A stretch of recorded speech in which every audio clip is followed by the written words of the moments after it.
good afternoon, all of you. I can obviously see and sense that it's a post-lunch session, so everybody's trickling in. But I welcome you back to this session on Secure BFSI Conclave. So I'm Siddharth Vishwanath, I'm a partner at PwC. What I'll do is I'll just set a brief backdrop on the theme that we are talking about, which is rise of cybercrimes. And we will see subsequent sessions kind of talking about the countermeasures around cybercrime and how organizations are responding to that. So really, what is emerging in the landscape today? I mean, increasingly, the landscape is getting increasingly more interconnected. By about 2020, we already have a huge scale of mobile devices. By 2020, we will have 50 billion mobile devices, essentially about 7 times the population of the world. So that's the degree of connected world that we will be in. Now, what does that mean? That essentially means that organizations will need to deal with more borderless environments, because you'll have employees bringing in connected devices, you have the entire social media theme going. So it's about borderless environments. It's about a lot more data. A lot of organizations, especially in the BFSI space, are sort of embracing digital. So there's a lot more data transactions that are going to be taking place over the internet.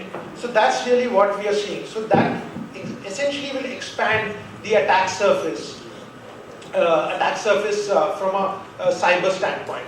And all of these are data points around saying that how the world is going to get more interconnected, whether it's social media, it's bring your own devices, it's about Internet of Things as well, and cloud computing. So it's all about connectivity, more data on the cyber world, on the cyberspace, which is great from a business perspective, but it also creates its own set of risks.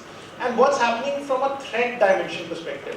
From a threat dimension perspective, in the past, we essentially had people who were trying to prove a point. But today, it's organized activity that's going on from a threat actor standpoint. Be it terrorists, there's organized cybercrime from that standpoint. There is organized, focused, funded focus around financial thefts in the cyber world. So that's again, advent of cyber criminals. Corporate espionage on the cyber world is again not something new. It's been growing in the last couple of years. Government actually playing a role from a cyber perspective, again creating threats for other governments and organizations as well as activists. So, the world of actors from a cyber threat perspective is really expanded over the last couple of years. And actually, it's a profession. Cybercrime is a profession. So we have lots of small organizations which focus on exploit research, organizations that are there into malware development, distribution, command control, harvesting data, and also, actually packaging the data that's been stolen and selling it out in the marketplace. And there's an entire supply chain that actually exists today. So that also amplifies the number of events and the incidents that we are seeing across the world.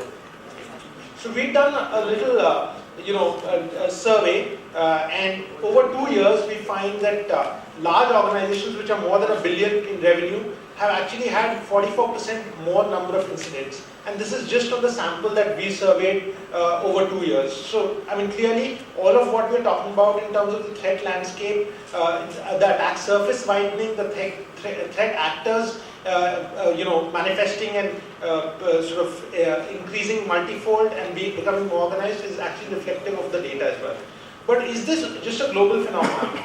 Answer is no. I mean, we have seen a number of local Indian incidents as well. So there were emails that went out with IDs that look like RBI from a spear phishing perspective. We've had skimming attack from a credit card, debit card standpoint, using POS machines, using ATMs for skimming. We've heard of the incident that happened from a card processing standpoint where prepaid top-up value was actually increased. So all of these crimes are actually happening here and very much in India as well. And just some other statistics. While India generates about 2.4% traffic from a cyber attack standpoint, India is targeted about 8% of the time. So that's just statistics, again, going to show that, India is also in focus. This is some more data, again, just create a backdrop to the panel discussion here. Some more data. This is only what is reported as per National Crime Data Record Bureau. So that's, if we look at these statistics, of course, a number of attacks and events don't even get reported, but just the reported numbers have also been on the rise.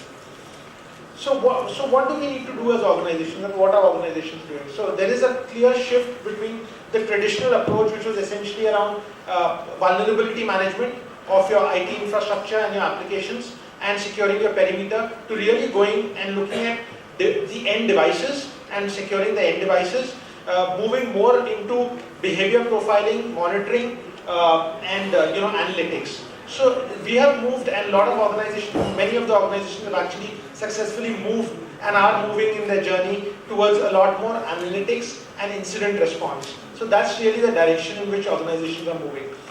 It is, so in terms of countermeasure, it is about a lot of technology solutions that have been brought in over the last 2 years, but it is about how they all stack up together holistically to secure your organization. So that's again something which I'm sure some of the panelists will throw light on.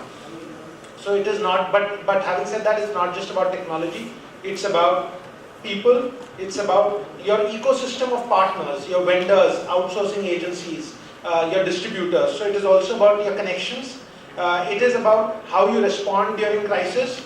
It is and you can't avoid taking risks. So you will have to embrace social media. You will have to embrace digital, especially in the BFSI side, and that will lead to risks. So it's about how you manage those risks effectively, and how you prioritize with what you need to sort of do in terms of securing first versus subsequently. So that's really where it is. So cybercrimes are on the rise. They are very much in India as well, and organizations are taking steps, and we'll hear a lot more from the panel. On that note, I'd like to invite Shraddha to come and talk and give her perspectives on this topic.